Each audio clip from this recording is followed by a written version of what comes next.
Welcome to the last week of our Captain Marvel month here on the Beanholes, and you know what that means, right, Nate? Means you still just did an intro. Oh, God. Damn it! All right. The Beanholes, it's Eric and Nate, the Beanholes, they're really pretty great, so shut up and listen to them talk. Eric and Nate. A time-old question that Brad Pitt once asked in a movie was, what's in the box?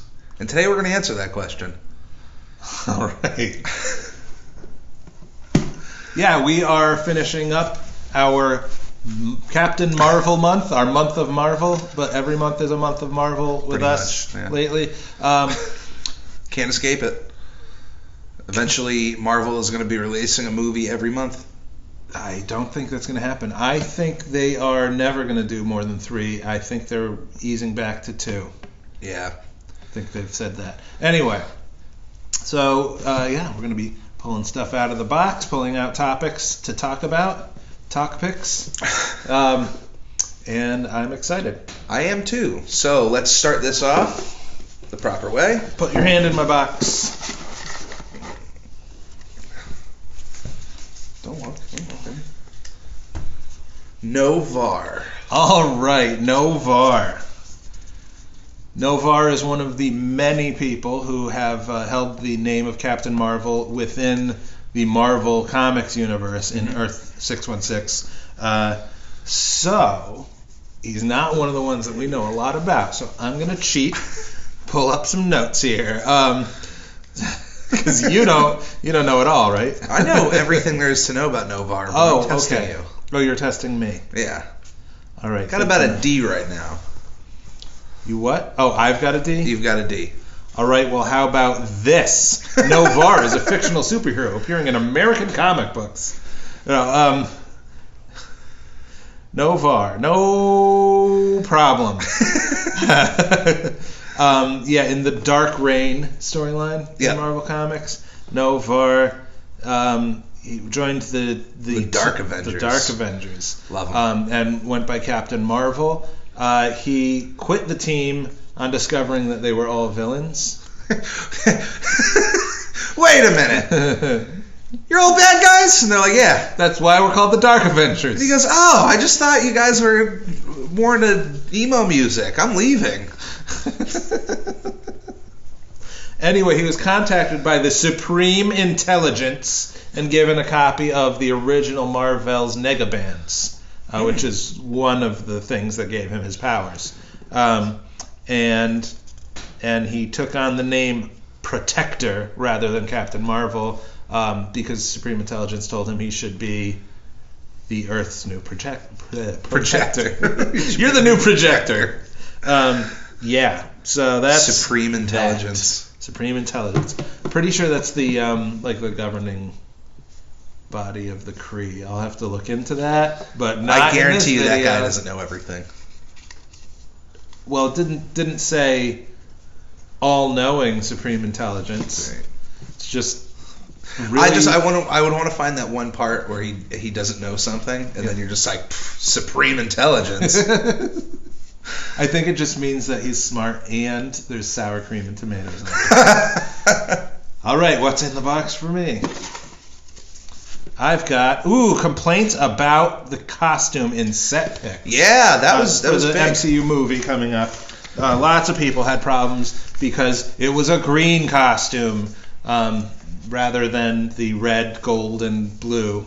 Really, blue, red, and gold is probably the better order because it's as far as how much there is of each color. Right.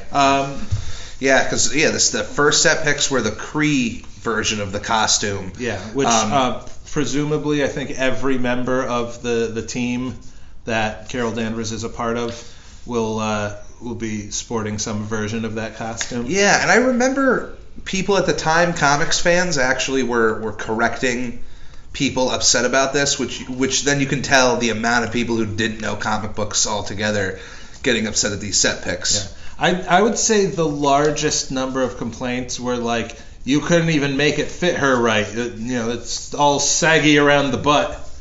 Or there was also people just complaining and saying like, well, she doesn't have a good enough body for the costume. When in fact, if I was wearing plastic, this form-fitting plastic, it might stretch out and sag in certain places after a day of filming. If I was in a Marvel movie, most of the CGI budget would go to make this body look well in spandex. So she looked fine, and the set picks were fine. But yeah, it was just unnecessary uproar over the silliest little details. I was actually surprised that they were even doing physical costumes anymore, because they sure seem to just, like with Robert Downey Jr., with Tom Holland, they're just like, here, wear this black shirt with a bunch of symbols on it, and we'll put the costume in later. And I'm just surprised they didn't do that for her. They probably did like 1,000 times. That's just not the pictures we saw. Right. But yeah, we're certain that by the end of the movie.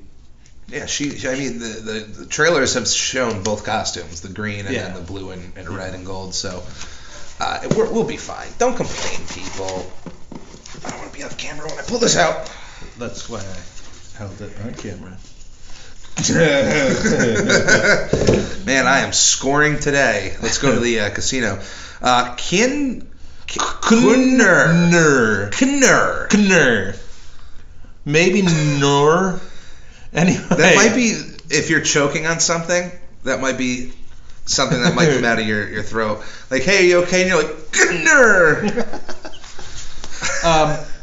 So, yeah, this lovely character, Knur, is how I choose to pronounce it. I haven't ever heard anybody else say it. KHN''NR. There's somebody out there who's going to be like, that's not how you say it. Yeah. Sorry. First appeared in Civil War: The Return in March 2007. I guess, wow, this is funny. Every time, everything you pull out, I have to talk. That's the way it goes. But he was actually originally, he was a Skrull, not a Kree. Okay. But he was programmed to believe he was Captain Marvel. Like a lot of Skrull sleeper agents, he believed he was Mar-Vell, the original Captain Marvel, and, came... I don't know if that pop's going to end up on the You're video. a Skrull sleeper, so... But he was programmed to believe he was Mar-Vell and to come, ingratiate himself, and instead his programming actually, something went wrong, and the Mar-Vell personality overrode his real personality, and so instead of like being able to switch over and be Knur when they needed a Skrull to come and kick some butt on Earth, he basically absorbed so much of the Mar-Vell personality that he... Yeah, Mar-Vell. Like, he just became Mar-Vell. Yeah, well, I don't know that he really became Mar-Vell, but the values and the personality and all that, he fought against the Skrulls. It's an interesting sounding character, an interesting sounding name, but nonetheless, I mean... It's an interesting looking name. For all we know, it's pronounced Steve. Yeah. Actually, it reminds me, they sell Big Y now, the Punchkis, but it's not spelled. In the billboard, if you ever see a billboard in New England advertising these things, they actually in parentheses under it pronounced Punchki, and I'm always thinking, well, then write it that way. I don't understand. So Steve here. That reminds me of when quesadillas first got on the menu at Friendly's. That was the first time. There's probably like 4 Friendly's left in the world at this point because they've been shutting down locations left and right. But at one time, Friendly's was a dominant force in the restaurant industry in our area, and not just a brand of ice cream. Yeah. So they put quesadillas on the menu. In my little suburban world, that was the first time I had seen it. So to make sure people didn't order quesadillas, they did the same thing in parentheses. It was like quesadilla.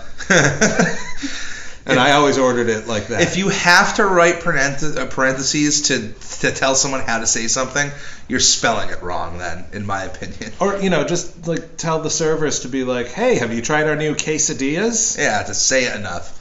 Educate your customer base, baby. All right. Well, good for Steve here. Yeah, it's good for Steve. All right. Let's see what I pull out of the box. Hopefully, not just another name we have to look up on Wikipedia. Ooh, I don't need to look this one up. This is another Captain Marvel. Who we got? Monica Rambeau. Oh, okay. Are you familiar with her? No. Okay, Monica Rambeau had the power to transform herself into energy. Okay. Okay. The character will be in this, the Captain Marvel movie under the code name Photon, a fellow Air Force pilot. All right, so friends with Carol Danvers. Yes. Yes.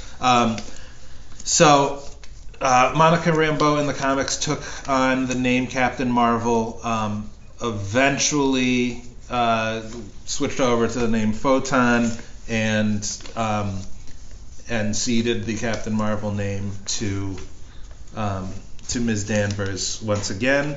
All right. I believe. I dig her costume. It's really nice. Yeah.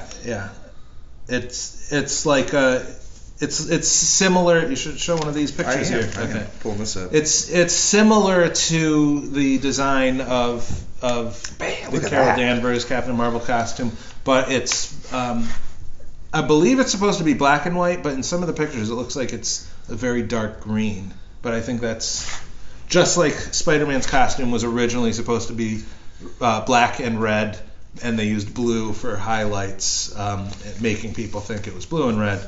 I think that's what's happening in my brain here. The blue and red fits a lot better, so good for the people to be like... Yeah, I definitely am happy with that. We prefer that. That's right. Eventually, once yet another Captain Marvel came along that we may pull out of the box shortly, took on the name Photon for himself. All these people, it just seems like it's like a family of people that aren't at all related but just keep stealing each other's names. Yeah, they keep stealing each other's names, or they're stealing previous names. Like, I'm going to call myself that now, and you can't go back to it. That's right. Actually, no, that reminds me. It's Genisvel. We'll talk about that in a minute. But Genisvel came along. I don't know if it's Genus or Genus. I don't have a penis, so I'm going to say it's Genisvel.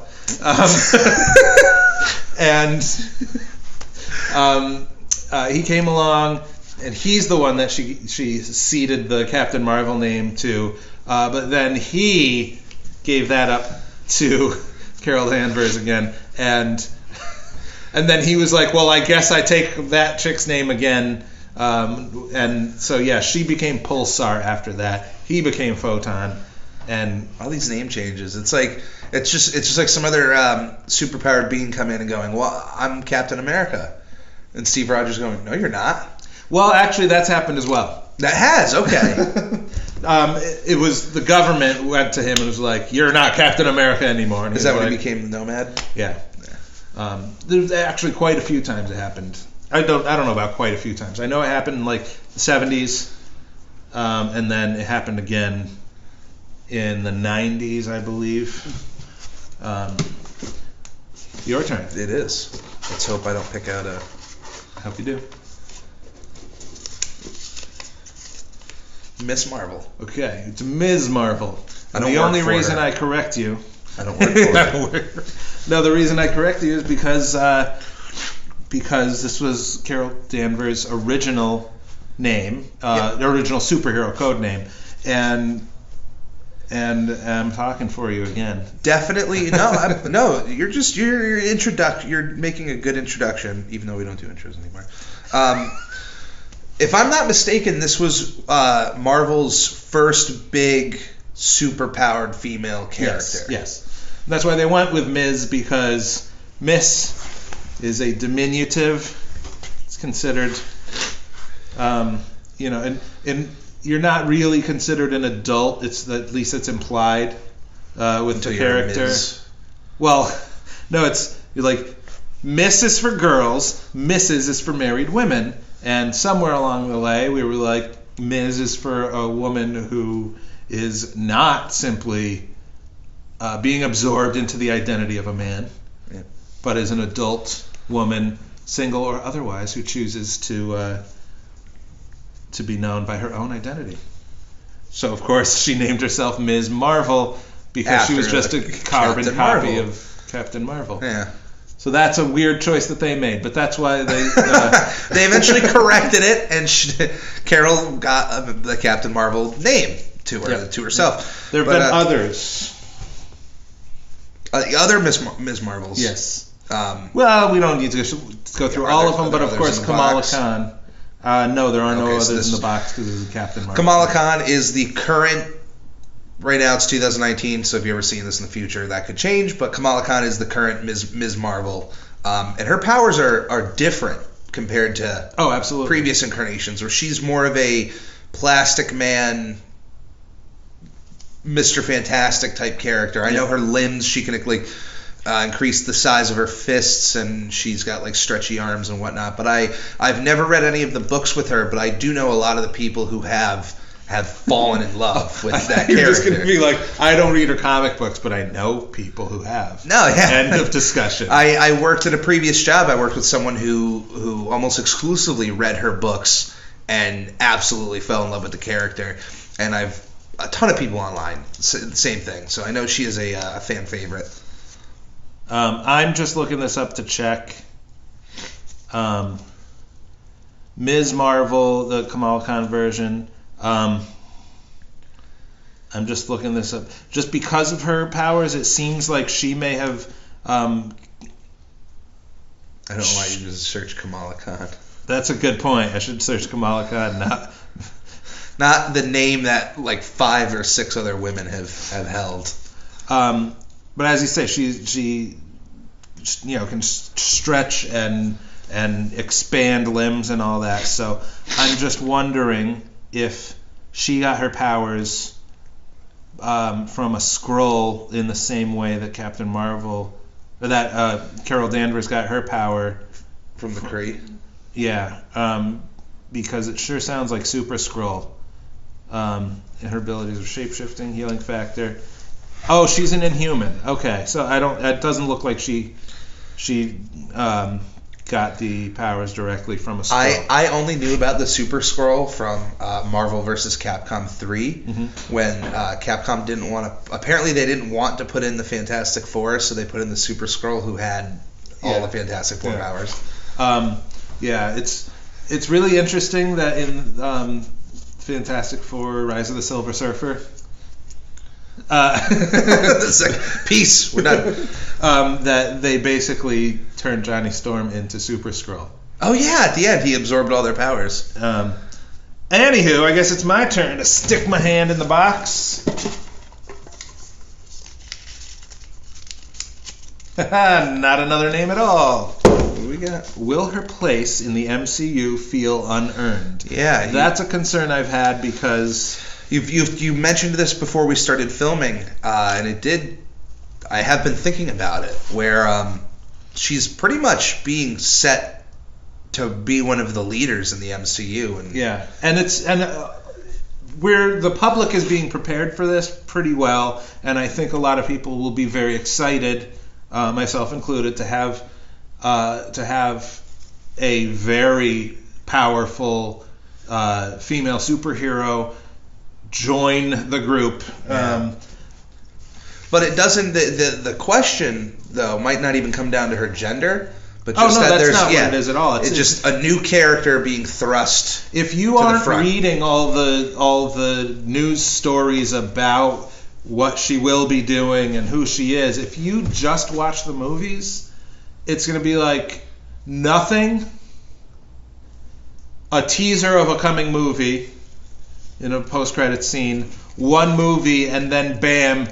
3 months later, you're savior of the universe. Yeah, potentially. And it might feel very strange to people who have been fans of the movies but haven't, unlike us, don't look into the production of the movie and what the plans are, but just go and watch the movies. Because especially, there's people who see the Avengers movies, but don't go out and see the other, the other movies, the solo movies, or only see some of them. Even if they did, there's usually a big build-up. Even up to the first Avengers, you had 4 years worth of movies building up to that team, and other new characters.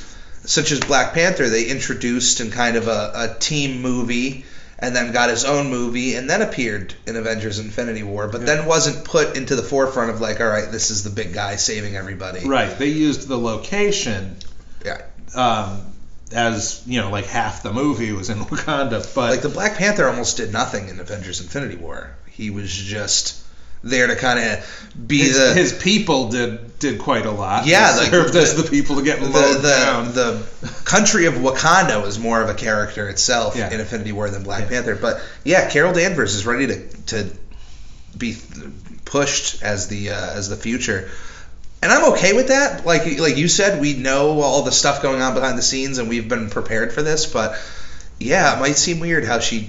Shows up in Endgame. I think I've brought it up before, maybe not since we've been doing videos, but in the podcast. I know I've brought it up that one of the things I hate is when there's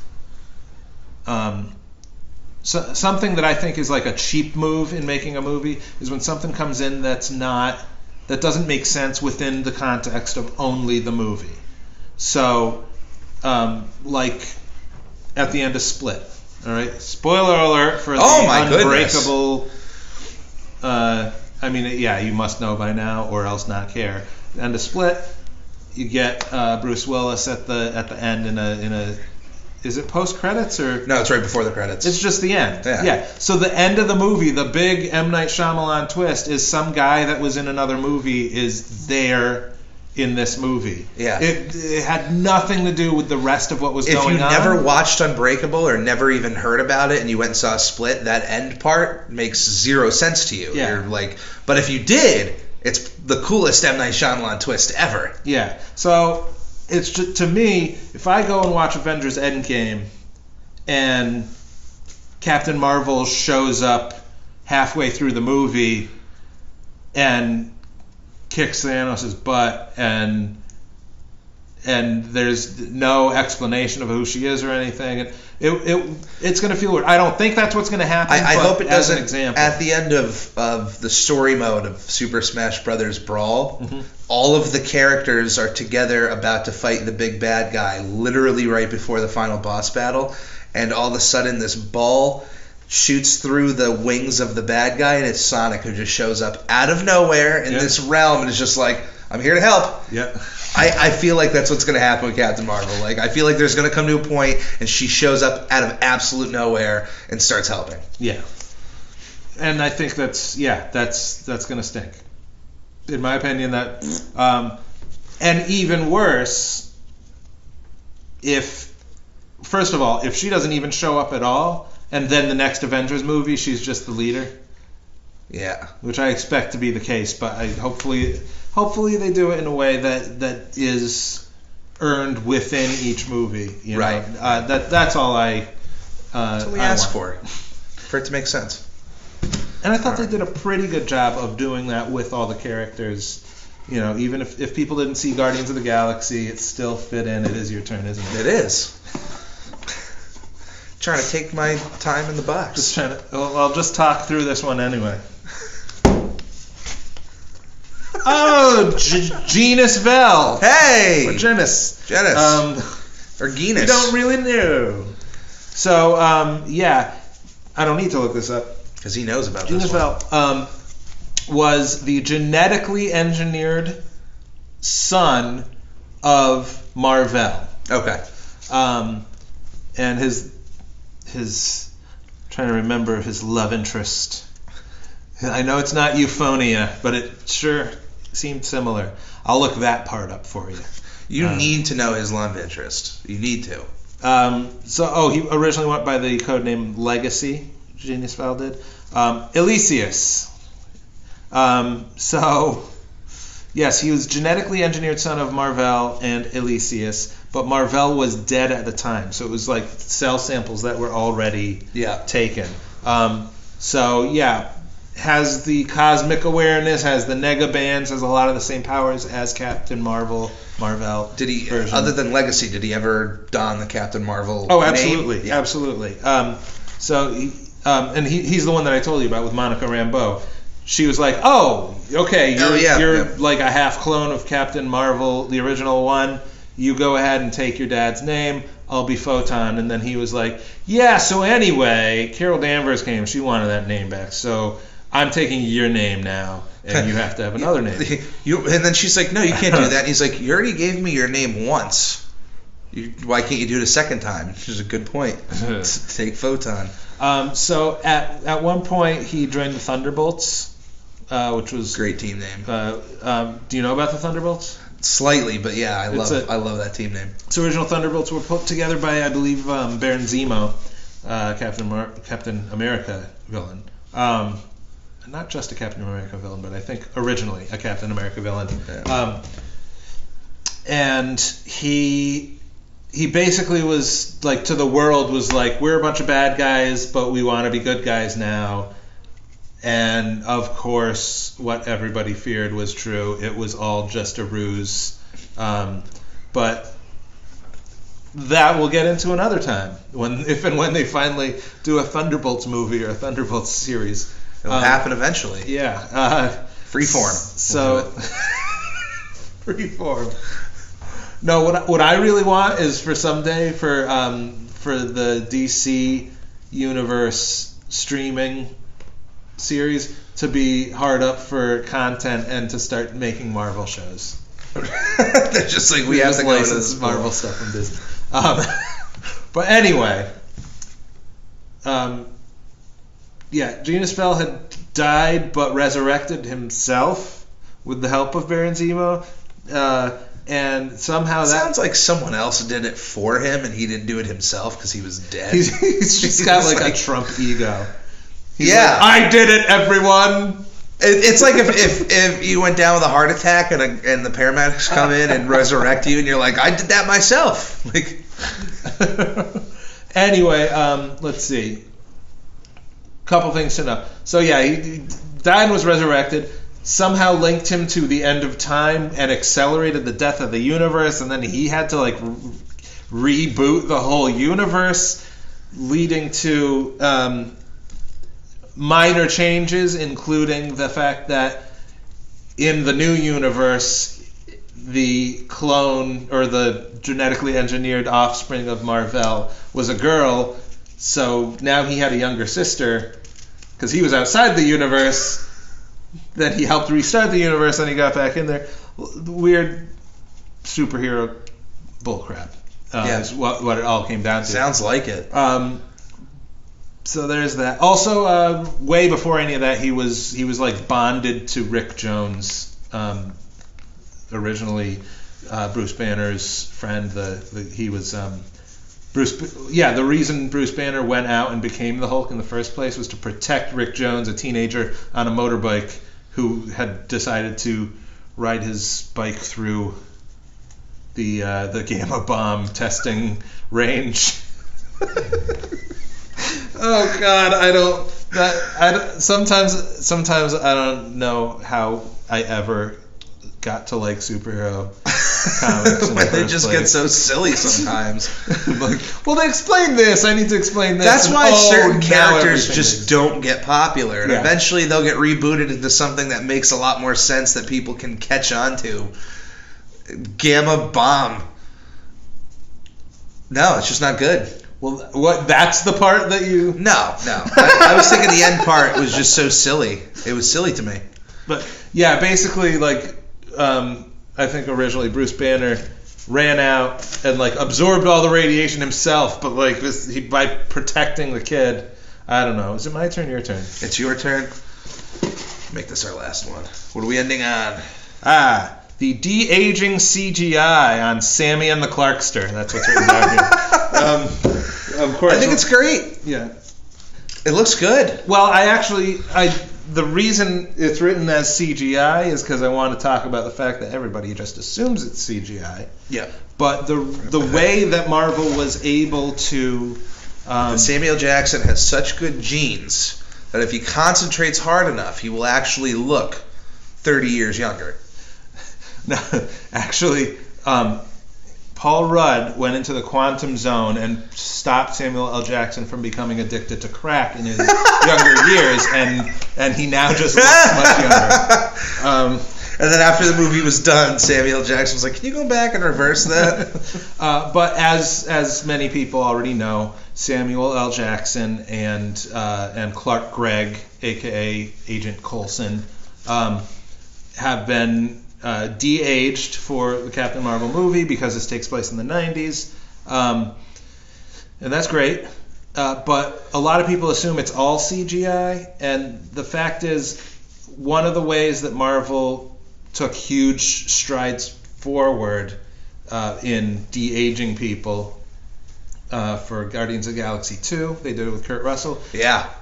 They basically made a mask for Kurt Russell to wear. Like it's there's so much makeup involved before they even get to the CGI. I would have to say it's more makeup than CGI. Right. People think that they just recorded it and then just start erasing wrinkles frame by frame. Here's the difference, though. Go and watch the movie Tron Legacy, in which Jeff Bridges not only plays a present-day version of himself, but he also plays the main villain Clue, who, because being a computer-generated character, doesn't age. So it's basically him from like the 80s. I love it when you assign our viewers homework. Go and watch this, but like even just watch a clip on YouTube. As good as it looks as a young Jeff Bridges, you can tell that it's almost completely CGI. Like his face is kind of like floating around on his head. Yeah, you can tell it's CGI. Whereas in these Marvel movies, it's so good looking that people are just assuming that this just has to be the advancement of CGI, and it's and it is to an extent. But it's the advancement of movie making, but what we've discovered is that you got to bring back those practical uses in movies, and they're actually pretty useful combined with a little bit of CGI. Yeah, I like when Clark Gregg got the call that they found a way to bring Coulson back in without cheapening his death in the original Avengers movie. They called him and they're like, "So we found a way to get you in." They've heard he cheapened his death by. Well, that's one of the reasons that they very much say like we ignore that TV show. It's like it's not you. If you watch the TV show, sure, you can think about it as being part of the MCU. But as far as the movies are concerned, that show doesn't exist, and they're never gonna worry about. And also, he's dead in that show now too. So, wonderful. What are you gonna do about that, Eric? Nothing. Anyway, he got a call. Yeah. And said, "Hey, we figured out a way to bring your character back in. You up for it?" And he goes, "Absolutely." They said, "Okay, we're gonna need you to hit the gym because this movie takes place in the 90s." And he was like, "That gym does not exist. That is going to make me look like like it's 30 years ago, 20 years ago, whatever." But the makeup does, and the gym just helps. So he didn't lose a single pound for that movie. No, they needed him to lose a lot of weight. Go like Christian Bale style, like eat nothing, do cardio. With the amount of money the paycheck is, it's definitely worth it. I mean, if Marvel called me and said, "Look, you need to lose 100 pounds to be a part of this massive blockbuster movie," I would do the Christian Bale. Christian Bale workout. I saw a meme the other day that's just like, it's like, tell her you look like Christian Bale, just don't say which movie. Because he goes all the way from like The Machinist, where he's anorexic, to playing Dick Cheney. And he's got such a big gut. I legitimately watched the trailer, or from seeing other movies, I saw the trailer like 3 or 4 times before I realized that was Christian Bale. I thought it was Richard Dreyfuss. Really? Yeah. And I thought that he did gain all that weight for the movie because he's been known to drastically change his weight for movies, like he did in The Machinist. And there's one shot in the trailer where they purposely show him in like boxer shorts, full body, with a massive gut, and I'm like, man, this guy is good. And then I read somewhere he was wearing a fat suit. I was a little disappointed. But I'm sure he did gain some weight. Yeah. Quite a bit. Or, more likely, generally when somebody says they gained weight for a role, what they really mean is they didn't have to hire a personal trainer for me to take this role. That's why I took this role. Keep on beaning. Okay, I'm going to need you to pick those up because we use those to write the description. Keep on beaning.